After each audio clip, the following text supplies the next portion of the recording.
Well, Mark, what do you make of the Ashes squad named today? Oh, look, I think the selectors got it right. I think they've tried a number of players over the last probably 2 years. They've tried a lot of youth. And at the end of the day, they've said, all right, this is an Ashes tour. We've got to pick the side that we believe is the best side for that tour. And I think they've done that.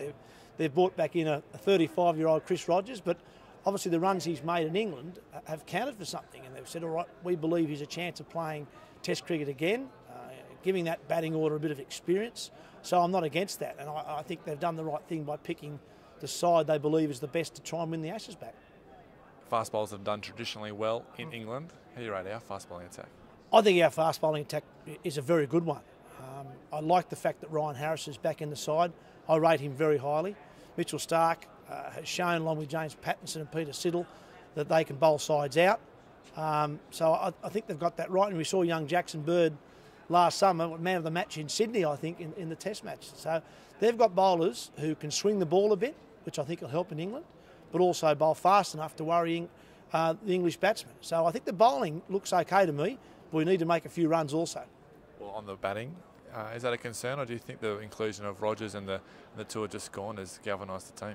Well, I think that the inclusion of Chris Rogers, as I said, is a good one, and that he certainly bolsters that top six if he plays. So I'm certainly not against that as a selection.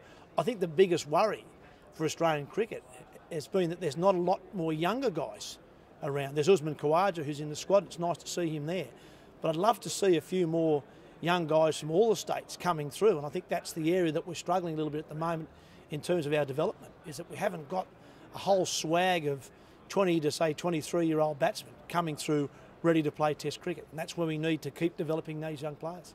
We've got a new Test vice-captain as well in Brad Haddin. How do you think he's going to go over in England? I've always liked Brad Haddin. I think that's a very good selection to make him the vice-captain. Obviously, it's not a selection for the next 5 years. It's a selection for now.